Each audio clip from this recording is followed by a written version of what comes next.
मेरे मोहतरम भाइयों, ये जितने भी दाग धब्बे, एक्नी, फ्रैक्चर, ब्लैक सर्कल, ये सारे जब खून गंदा होता है उसकी वजह से होते हैं, और बाज़ औक़ात हमारे अंदर जो हार्मोन इम्बैलेंस होते हैं उसकी वजह से होते हैं, और बाज़ औक़ात ये जो ख़वातीन होती हैं उनमें जो फीमेल जेनिटल ऑर्गन्स की कुछ प्रॉब्लम्स होती हैं उसकी वजह से होते हैं, और बाज़ औक़ात मेरे मोहतरम भाइयों जिस्म के अंदर ये जो एसिडिटी बढ़ जाती है उस एसिड के बढ़ने की वजह से ये दाने निकल आते हैं, और बाज़ औक़ात मेरे मोहतरम भाइयों ये दाने, ये जो लोग बचपने से जवानी की तरफ, लड़कपन से जवानी की तरफ जाते हैं तो उनमें कुछ हार्मोनल चेंज आते हैं, उसकी वजह से भी हो जाते हैं।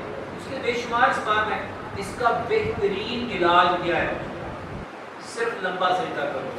ये जो मैंने किताब लिखी ना, नमाज एंड मॉडर्न मेडिकल साइंस, ये बाहर से मिल सकती है, इसमें मैंने बताया सिर्फ सजदा करने से आप अपनी कितने बीमारियों का, मतलब कितनी बीमारी, सिर्फ लंबा सजदा करो। जब लंबा सजदा करोगे सारा खून किधर आएगा?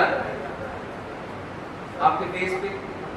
जब फेस पे खून आएगा तो मेरे मोहतरम भाइयों वो आपके यहाँ से जितना टॉक्सिन होगा उसको अपने अंदर डाइल्यूट करेगा, वहां से ले जाएगा। दूसरे नंबर पे केले के साथ दांत साफ करो। केले के साथ दांत साफ करो। वल्लाह ये जितने लोगों के दांतों के मसाइल हैं, दांतों को ठंडा गर्म लगता है, दांतों से खून आता है, दांतों को मसूड़ों ने छोड़ दिया है, मेरे मोहतरम भाइयों सिर्फ 7 दिन सुबह शाम केले के साथ दांत साफ करो। वल्लाह आप इतनी दुआएं दोगे, इतनी दुआएं दोगे आप सोच नहीं सकते। केले के साथ दांत साफ करो। रात को केले के साथ दांत साफ करके सुबह उठ के बिस्मिल्लाह पढ़ो, सूरत फातिहा पढ़ो, अपना थूक लो, अपने चेहरे पे लगा लो जहां जहां दाने हैं। ये 3 काम करो, ये बेहतरीन इलाज।